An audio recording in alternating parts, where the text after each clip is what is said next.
Muy buenas tardes, queridos hermanos. Doy gracias a Dios por la presencia de cada uno de ustedes. Más se notaba eso, molestaba. Hermanos, doy gracias a Dios porque estar aquí ya es una bendición. Me refiero a que podrían haber hermanos que por fuerza mayor no están aquí. Dios nos ha permitido vencer cualquier dificultad que se nos ha presentado para llegar aquí.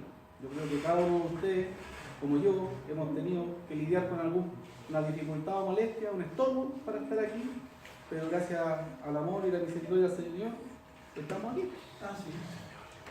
Así que gracias primeramente a Dios por eso. Y obviamente porque vamos a nutrirnos en la palabra del Señor. Ese es el título del mensaje. ¿Quién falta aquí? Es interesante el título. Después lo vamos a cambiar, sí, al final. Espero que sea de mucha edificación, como lo ha sido para mí el curso de esta semana, preparándolo para cada uno de ustedes, hermanos, para la iglesia, para el pueblo de Dios. Bien.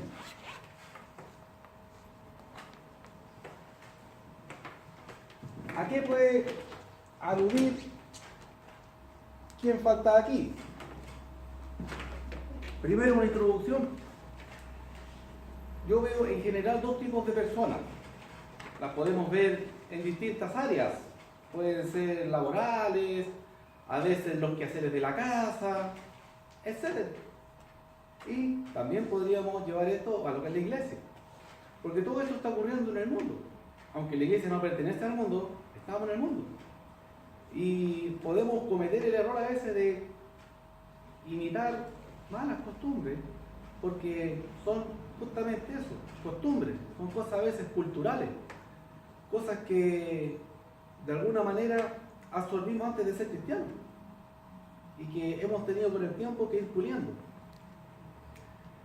Dos tipos de personas, les comentaba, yo veo normalmente en distintas áreas: las personas activas, las personas pasivas. Yo voy a preguntar, ¿quiénes son las personas activas? Bueno, yo las podría definir de esa manera. Yo creo que usted va a compartir conmigo en ese sentido. Bueno, son las personas cooperadoras, son las personas influyentes positivamente, obvio, ¿verdad? Son las personas normalmente comprometidas. Y la lista es larga, pero ya por lo menos tenemos una idea. ¿Quiénes podrían ser las personas activas? ¿No es cierto? En un lugar de trabajo, a veces los quehaceres de la casa, en el área que usted pueda pensar en la iglesia misma, que es para donde va el mensaje. Definamos las pasivas. Bueno, si esas son las activas, yo encontré que la mejor manera de definirlo así, todo lo contrario que la anterior. Mire qué fácil. Simple, ¿no es cierto? La definición más simple que encontré. Esos son los dos tipos de personas que encontramos en todas partes, no importa el área. Esos son los dos tipos de personas que siempre encontramos. O son activas o son pasivas. No vamos a pensar en puntos intermedios, porque las personas que están en un punto intermedio es un caso aislado prácticamente. Normalmente uno toma posición y va a ser activo o va a ser pasivo.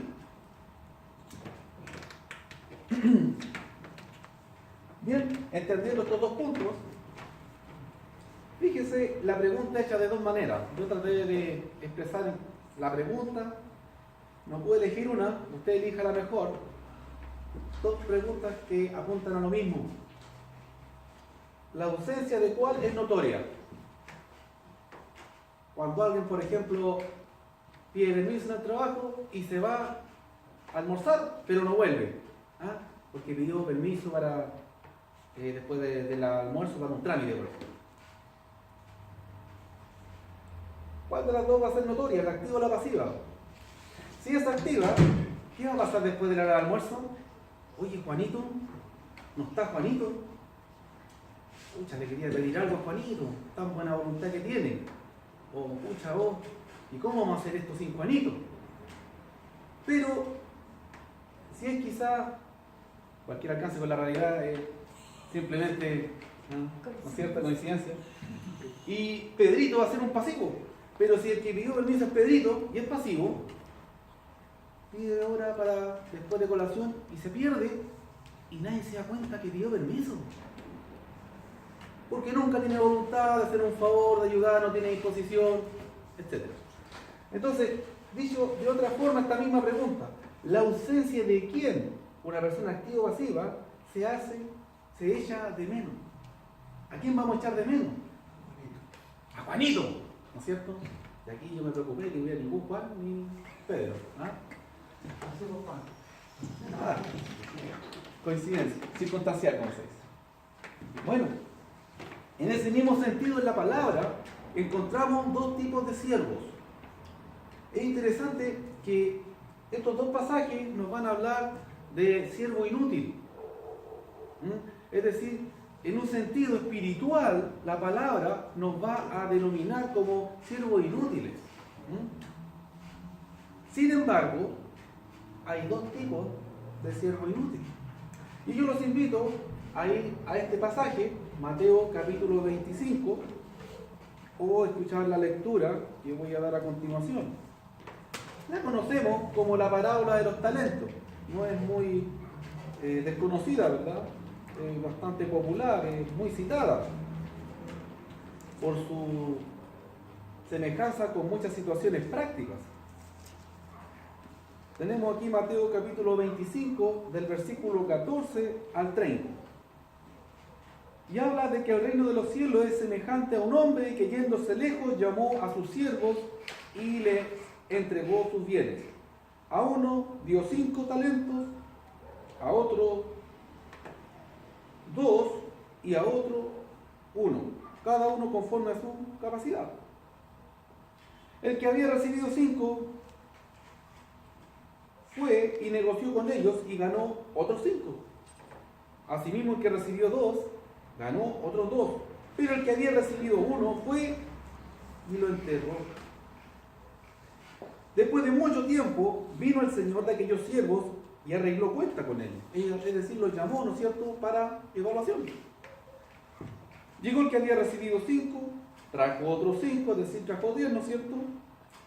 Señor, 5 talentos me diste, aquí tienes 5 más sobre los que me diste.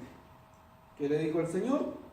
Bien, buen siervo y fiel, sobre poco has sido fiel, sobre mucho te pondré. Fíjese que le dice, sobre poco has sido fiel. Este señor no era cualquier persona. Por lo tanto, repartir sus bienes en tres personas, de acuerdo a su capacidad, era bastante dinero. Y a este fue el que más le dio. Piensen eso. Es decir, de alguna manera esta persona era la que demostraba más capacidad, ¿verdad? Le dio 5 y él multiplicó esos 5 al doble.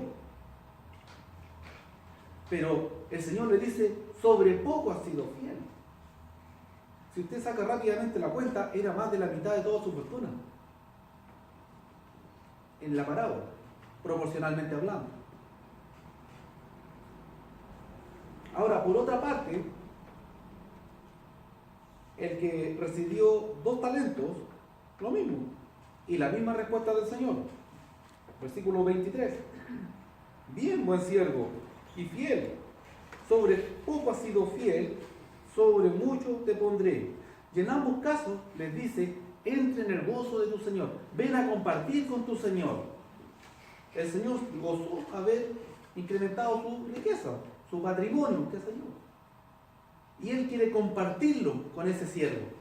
¿Qué obligación tiene el amo de compartir con el siervo su gozo? Ninguno. Pero aquí esta figura nos está mostrando que hay un Señor que quiere gozarse y compartir ese gozo con el que ha sido fiel en lo poco. Y este fue fiel en menos que el otro. Y si lo otro era poco, 2 en menos. Pero el Señor le dice, bien, siervo fiel. Bien. Entra en el gozo de tu Señor. Bueno, finalmente llega al que le había dado un talento, ¿verdad? Versículo 24. Y empieza a acusarse en pocas palabras. ¿Bien? ¿Qué le dice el Señor? Ya no importa, mira, a este le di 5, multiplicó por 2, tengo 10, y a este 2 son 4. Al final de cuentas tenía 7, y ahora ¿cuánto tengo? 14. Uno más, uno menos, da lo mismo. fue así. Al que menos le dio, el que menos capacidad tenía, de todas maneras, mire la respuesta del Señor. Versículo 26. Siervo malo y negligente. Lo trata de manera muy dura, ¿verdad? Sabías esto y esto otro, le dice. Incluso le da el ejemplo de pudiste haberlo puesto en el banco y algo de interés hubiera ganado, pero enterrado me estáis devolviendo lo que te pasé. O sea, perdí tiempo en sacarlo de mi bolsillo, por decirlo de una manera, ponerlo en tus manos y ahora tú me das de nuevo. O sea, yo te presté dinero, no gané nada. Ahora se devaluó el dinero realmente, porque hice mucho tiempo, ¿no? Es una parábola, no sabemos cuánto, pero entendemos lo que es mucho tiempo, no volvió a la semana ni el mes. Pasó un tiempo bastante prudente y el dinero se devalúa. Al mismo tiempo que se devaluó, no ganó intereses, el Señor se enojó. ¿Le dijo bien? No, le dijo mal. ¿Le dijo fiel? No, le dijo negligente. ¿Le dijo entre en el gozo de tu Señor? No. Vamos a llegar a qué le dice al final del 29. Porque al que tiene le será dado y al que tiene más, al que no tiene, aún lo que tienes le será quitado. Básicamente el Señor quiere bendecir al que hace buen uso de los dones que se le dan. Pero el Señor no se agrada en el que tiene los dones guardados. Básicamente es la figura de la parábola. El Señor quiere que usted produzca con los dones que Él le ha dado. Y esos dones pueden ser excelentes, pueden tener un don de tantas cosas, una lista de dones. Puede tener buenas ideas, buenas intenciones, pero si todo eso está archivado, no sirve. El Señor le va a decir, siervo malo, siervo negligente. Y termina la parábola, versículo 30, dice ahí diciendo, al siervo inútil, y aquí hay que identificar, aunque no cuesta nada, ¿quién es el siervo inútil? ¿Al que se le pasaron 5 talentos y volvió con 10? No. ¿Quién es el siervo inútil? ¿Al que le pasaron 2 talentos y volvió con 4? Tampoco. ¿Quién es el siervo inútil? Al que se le pasó 1 talento y volvió con lo mismo. Ningún fruto. No produjo nada. Ninguna utilidad. Totalmente estéril. Y al siervo inútil, échenlo afuera a las tinieblas. Allí será el lloro y el crujir de dientes. Esta es una extrapolación, obviamente, a lo que va a ser cuando nos enfrentemos con el Dios Todopoderoso y nos evalúe. Va a llegar ese día, hermanos, y tenemos que estarnos preparando. Primeramente, en base a esto, hacer buen uso de los dones que el Señor nos da, de la gracia divina que Él ha derramado sobre nosotros. ¿Cuántos dones ha derramado el Señor sobre usted? ¿Cuántas oportunidades o virtudes ha derramado el Señor sobre usted? Yo me atrevería a decir que son incontables. Pero si no hacemos uso, buen uso, y realmente un abundante uso, vamos a ver más adelante de esto, no va a servir de nada. Tener los recursos y no usarlos es peor que no tenerlos. Porque aquí no llamó a ningún siervo que no le haya pasado nada. Bueno, a ti no tenías nada que hiciste. No te hace caso. ¿Y quién le va a poder decir al Señor el día que sea llamado delante de su presencia? Bueno, no me diste nada. No me diste inteligencia, boca, piernas ni mano. Si yo fui una planta en la tierra. Y el Señor le decía, para empezar, todos partieron de la tremenda base, hechos a imagen y semejanza mía. Imagínense. La base, nacemos según la imagen y semejanza de Dios. Antes de ser cristianos, antes de ser creyentes, antes de entender algo de Dios, ya venimos con el ADN divino. A imagen y semejanza de Dios. ¿Cuánto más abundante dones ha recibido alguien que ha sido constituido hijo de Él? No hay comparación, ¿no es cierto? Lucas 17, versículos 7 al 10 también habla de el deber del siervo del Señor Jesucristo. Voy a ir, el que quiere me puede acompañar con la lectura, el que no puede poner atención. Y versículo 7 en adelante, bastante breve, dice: ¿Quién de vosotros, teniendo un siervo que ara o apacienta ganado, al volver él del campo, luego le dice: pasa, siéntate a la mesa? Miren, si algo totalmente vigente, piense hoy día usted en su empresa, en donde usted trabaja. Normalmente uno es empleado, no es el gerente ni el dueño, no, pues normalmente, ¿no es cierto?, somos los empleados.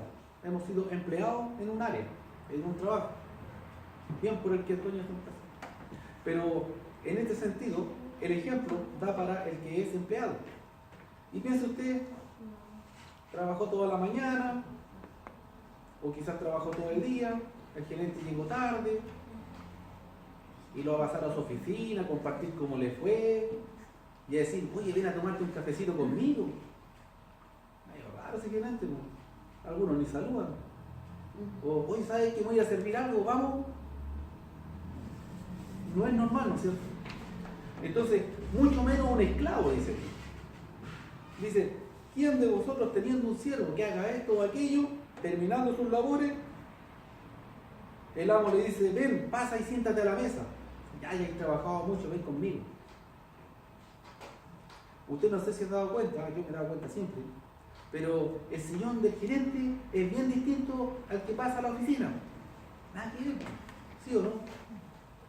Casi es como un cajón al que le ponen a uno para sentarse comparado con el del gerente. Luego usted en un berger y ahí chuta uno a los 5 minutos y ya está incómodo.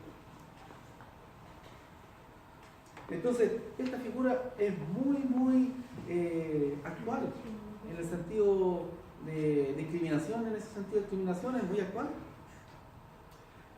Dice el versículo 8, no le dice más bien: preparadme la cena, cíñete y sírveme hasta que yo haya comido y bebido, y después de esto come y bebe tú.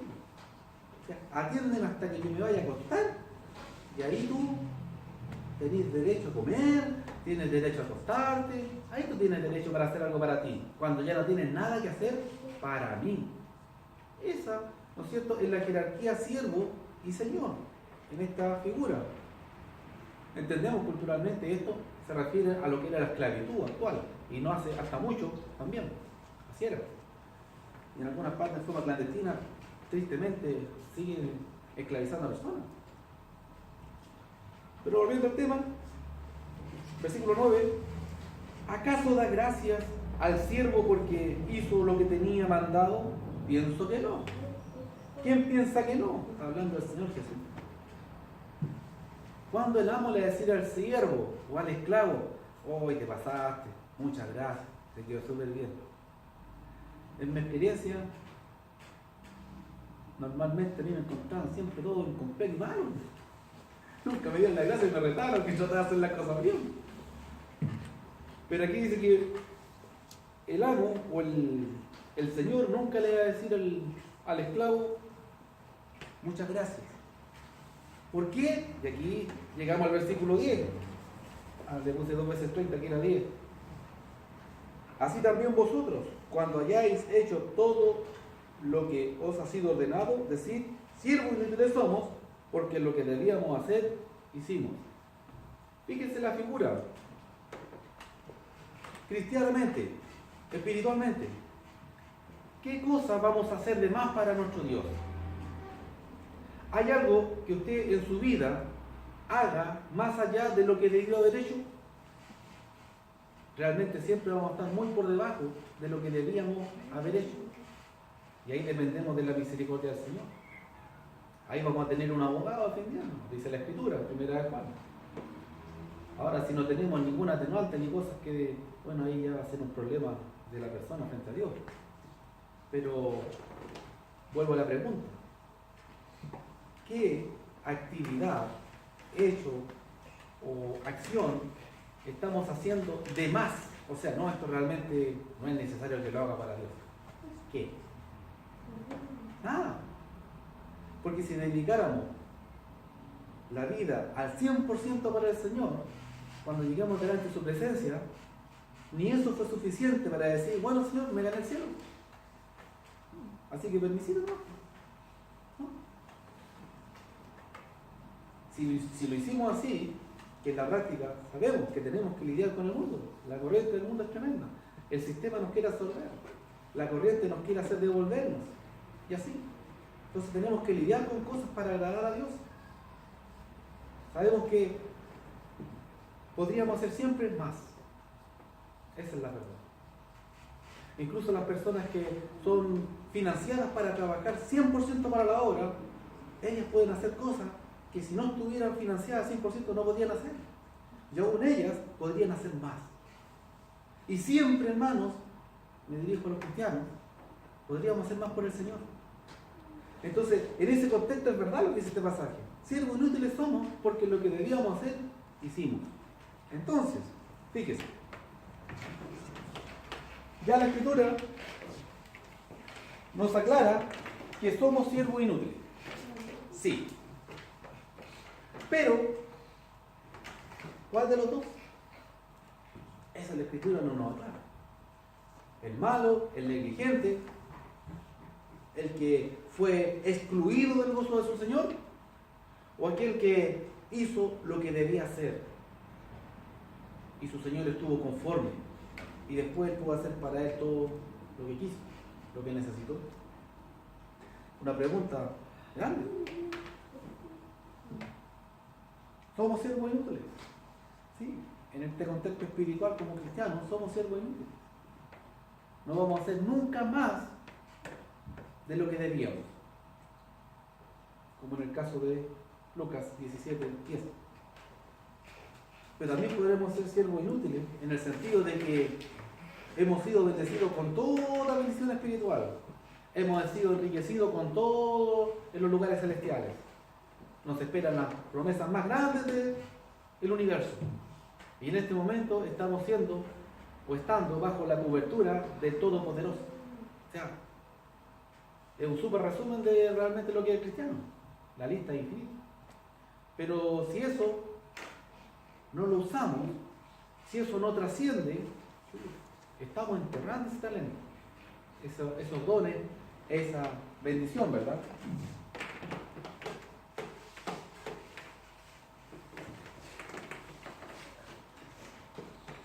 La palabra del Señor en Efesios 6, 5 al 8 trata de conciliar estas dos ideas a la luz de la palabra. Aquí no me cayó todo. Sigue en la otra diapositiva el pasaje. Dice: siervos, obedeced a vuestros amos terrenales con temor y temblor, con sencillez de vuestro corazón como a Cristo, no sirviendo al ojo. Fíjese cómo esto hasta el día de hoy es parejito. En el tiempo de Jesús, parejito. En el Antiguo Testamento también, parejo. Siempre, cuando está el jefe, ay, me pongo a limpiar los vidrios. Oye, viene llegando el patrón, ahí me pongo a barrer.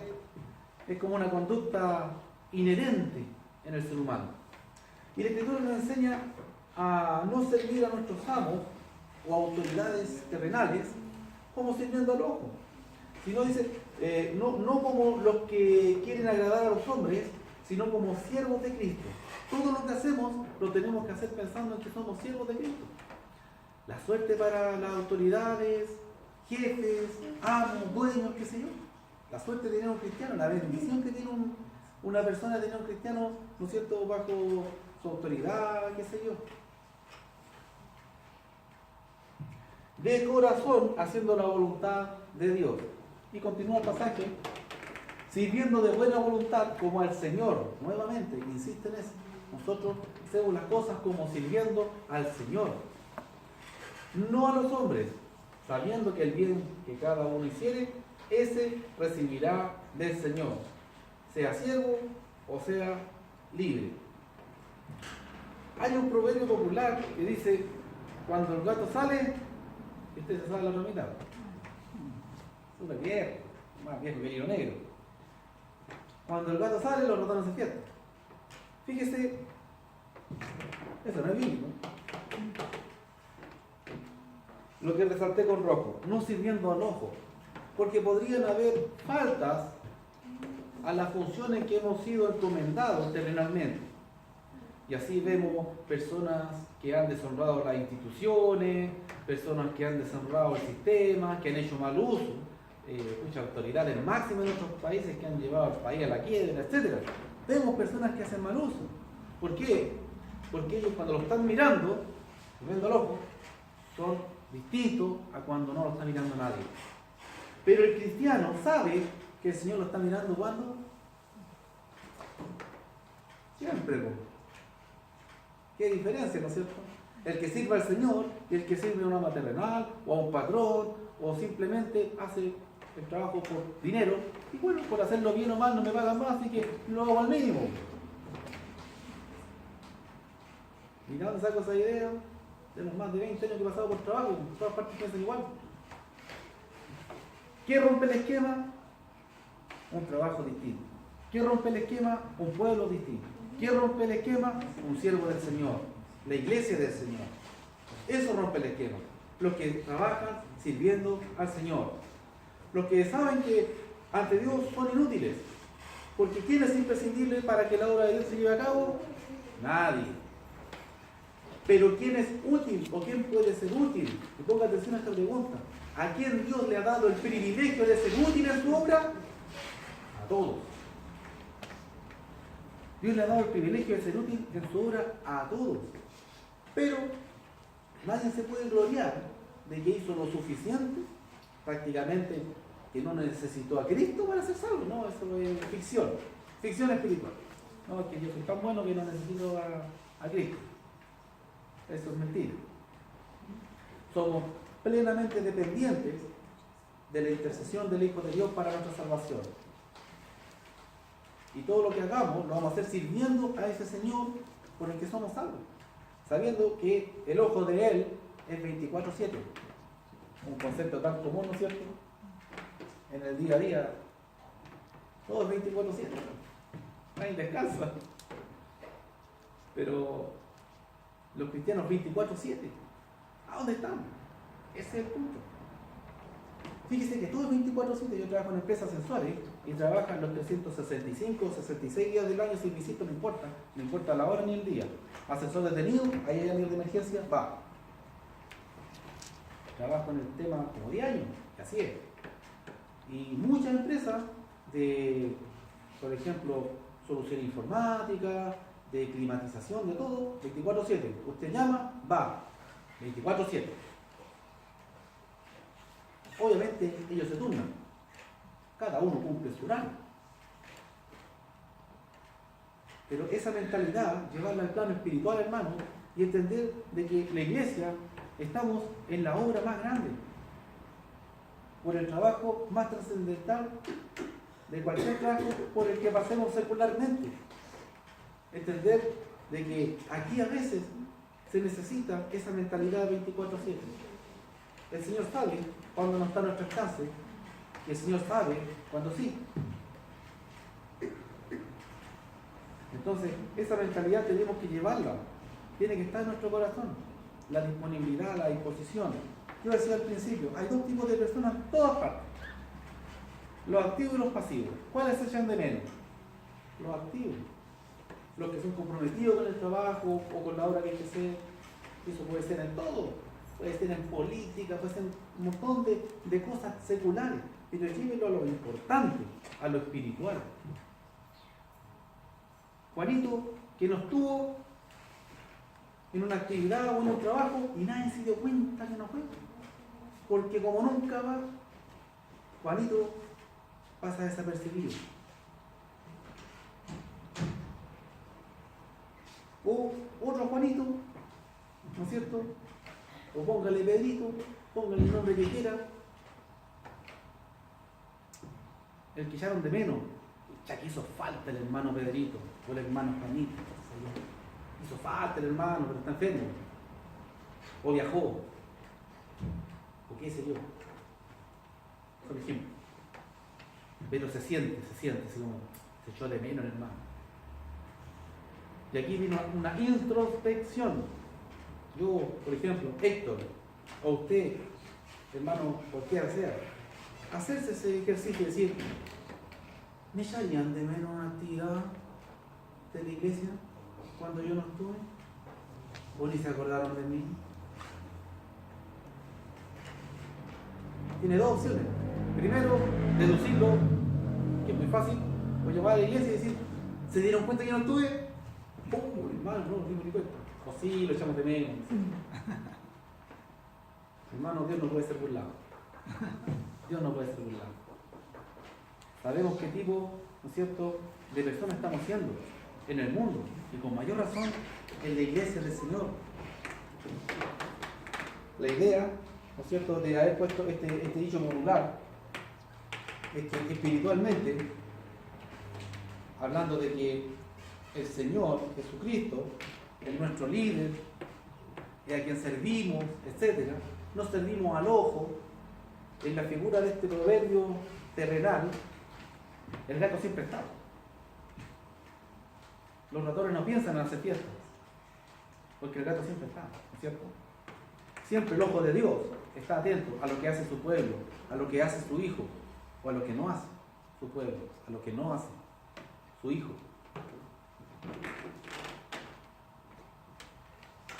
¿Quién falta aquí? Si empezó el sermón. ¿Quién falta aquí?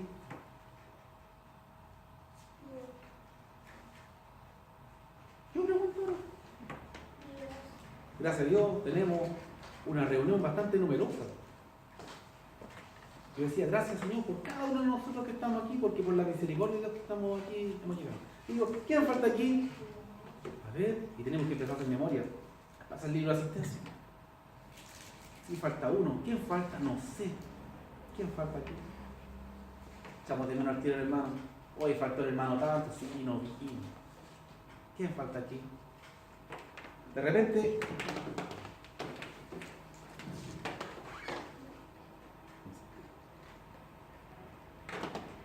¿alguien activo o simplemente el patrón?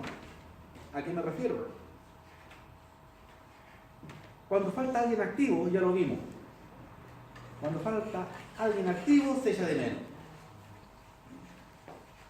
Pero, bueno, estamos hablando en teoría secular, ¿no es cierto? Estamos hablando en teoría secular porque en la realidad hay contraejemplos y circunstancias, sino que estamos hablando en teoría secular. Cuando falta alguien activo en la empresa, lo echamos de menos, hace falta. Pero la empresa sigue andando igual, porque nadie es imprescindible. No sé, faltó Juanito, ya, Pedro y Juan, ya, hagan la vega de heredería. O sea, dos compañeros, tres reemplazan al que falta y se hace. Y la empresa sigue. Pero fíjese la pregunta, ¿quién falta? ¿Alguien activo o simplemente el patrón? ¿Qué pasa cuando no llega el patrón? Y yo lo vi, no me la van a contar. En uno de los trabajos por lo que pasé había un jefe que a veces iba, a veces no, normalmente llegaba al mediodía y se iba temprano. ¿Sabe que nadie llega activo? Nadie era activo. Nadie. Era una libertad, una licencia, pero rotunda.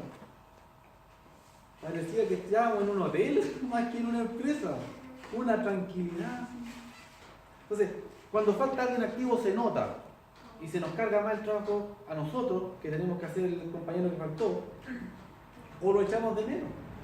Pues se nota, es influyente, es motivador, tiene disposición, etc. Pero cuando falta el patrón o el jefe, queda la embarrada.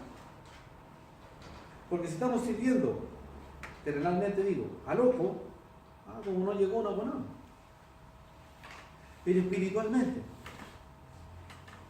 si pensamos que Cristo no está con su ojo, que todo lo ve, también no vamos a hacer nada. Entonces, fíjese, yo les advertí, vamos a cambiar el título del sermón al ir terminándolo. ¿Quién falta aquí? Podría el título haber sido ¿quién manda aquí? ¿Y por qué puede ser mirado desde las dos perspectivas? ¿Quién manda aquí? Es otra forma de reflexionar acerca de todo lo que hemos visto, de acuerdo a cuando nos preguntamos quién falta, quién faltó, quién no vino. ¿Por qué? Bien simple. Cuando preguntamos ¿quién manda aquí?, tenemos también dos respuestas. Podemos decir Jesucristo o yo. Fíjese, ¿quién manda? Aquí. Y el aquí, ¿no es cierto?, es nuestra vida.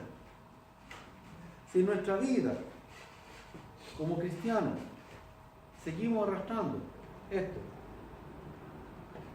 yo pienso que esto es mejor para mí, o yo voy a hacer esto porque esto es lo que me gusta, o no estoy de acuerdo prácticamente con lo que dice el Señor. Igual no estoy muy de acuerdo, pero está en la palabra. No, pero igual tengo que pensarlo. Voy a reflexionarlo. Ay, ya sabemos que somos siervos inútiles, pero ahí como que se está cargando por un lado, ¿no es cierto? Si no manda Jesucristo, va a seguir mandando el yo. Lo que yo prefiero, lo que yo quiero, lo que yo busco. ¿Quién manda aquí en mi vida? En la iglesia, cuando voy por el camino, cuando me estoy acostando, levantando, cuando voy llegando y estoy en el trabajo. ¿Quién manda aquí? ¿Quién manda allí? ¿Manda Jesucristo o sigo mandando yo? Y de vez en cuando le cedo el trono al Señor. Ya, Señor, tuyo. Momentos específicos como por ejemplo ya para la cena, manda el Señor, o el domingo, o el tiempo de reunión. Es interesante cómo podemos dar vuelta el enfoque de la pregunta. Bueno, volviendo a quién falta aquí, que fue el enfoque inicial y en donde yo orienté el mensaje. ¿Quién falta aquí? Hay dos pasajes, hermanos, que los que quiero complementar.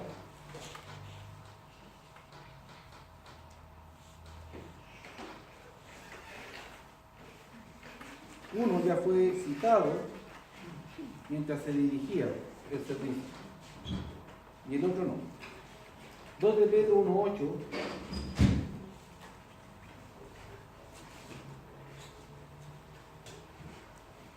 Segunda de Pedro, capítulo 1, versículo 8. Fíjense lo que dice. Bueno, realmente hay que leer del 3. Del 3 al 8, usted en el 5 va a encontrar distintas virtudes. La primera virtud, versículo 5, es fe. Y luego el apóstol Pedro enseña a agregar otras virtudes para llegar finalmente a la virtud máxima o a la perfección de la virtud, que es el amor. Pero el 8 dice: porque si estas cosas están en vosotros y abundan, no os dejarán estar ociosos ni sin fruto. No nos van a dejar estar ociosos ni sin fruto. Es fuerte lo que dice el apóstol Pedro. El apóstol Pedro nos está diciendo, a mí, a usted, a la iglesia en ese momento y a la iglesia futura, no sea un conocedor ocioso. Como citaba el hermano Santiago, no solo solamente ser oidores, sino hacedores de la palabra. Santiago capítulo 1, versos 19 al 27. No solo ser oidores, sino hacedores de esa palabra. Fíjese cómo aquí el apóstol nos dice que esto debe abundar. No solamente debemos entenderlo, estas virtudes necesitamos que abunden, porque de lo contrario corremos el riesgo de ser siervos estériles. Y el llamado fuerte de Pedro obviamente lo hace con amor espiritual, lo hace inspirado por el Espíritu Santo, pero el mensaje de Pedro aquí es: no te conviertas en un conocedor de la palabra de Dios ocioso. Llénate de estas virtudes, y ahí están las virtudes. Pero la primera es la fe. ¿Qué entendemos eso? La fe, hermano, es la base de cualquier otra virtud para llegar al amor perfecto. Tenemos que trabajar la fe. Este sistema quiere ahogar nuestra fe, hermano. El mundo oprime nuestra fe, pone a duda nuestra fe día a día. ¿Quiénes están más expuestos? Los más jóvenes, por tener menos conocimiento de la palabra, o los más adultos porque se han enfriado en el camino. Yo creo que estamos todos igual dispuestos, todos en el mismo riesgo. Y el llamado del apóstol Pedro es que abunden las virtudes, que abunden, que no seamos conocedores de la palabra ociosos. Y lo mismo se condice en Santiago 2:19, ¿no es cierto?, al 27, diciéndonos: no seas solamente conocedor o entendedor de la palabra, hácela, hácela. Siervos activos son los que honran al Señor. Siervos activos son los que en la iglesia se echan de menos. Siervos activos, ¿no es cierto?, son los que ayudan a que la obra crezca, porque la obra no solamente hay que mantenerla, la obra del Señor, hermano, hay que hacerla crecer. Ese énfasis en el mensaje de la palabra del Señor Jesús, en dar fruto, y en el crecimiento, y en el desarrollo, y en la proyección. Tenemos que crecer. Hay infinidad de métodos, infinidad de formas. Cada uno de ustedes puede tener una idea, cada uno de ustedes puede tener un don. Pónganlo en práctica. No lo entierren, no lo guarden. Que el Señor nos ayude a entender esto, nos motive. Cuesta a veces motivarse.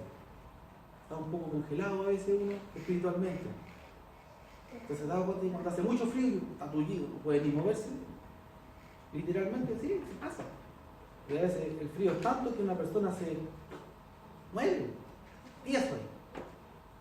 Espiritualmente no nos pasa eso, porque corremos ese riesgo si no prestamos atención con seriedad a la palabra. El mensaje que leíamos de Efesios decía: servid con temor a vuestros amos terrenales, como al Señor. Entonces, ¿cómo tenemos que servir al Señor mismo? Con más temor, con más disposición. A veces, a nuestra visión, ¿no es cierto?, humana, quizás va a haber algo más entretenido, quizás va a haber algo más importante, quizás va a haber algo que me interese más, pero hermano, de todo el mensaje que se conecta, cuando hay algo que es para el crecimiento de la obra, esa es la prioridad. Y ahí lo quiere el Señor, trabajando, desarrollando sus dones, creciendo, siendo un aporte, un siervo activo en la obra del Señor. Que Dios bendiga su obra, que Dios bendiga su iglesia y su palabra. Amén. Amén. Bien, hermanos, vamos a terminar entonces un momento de oración.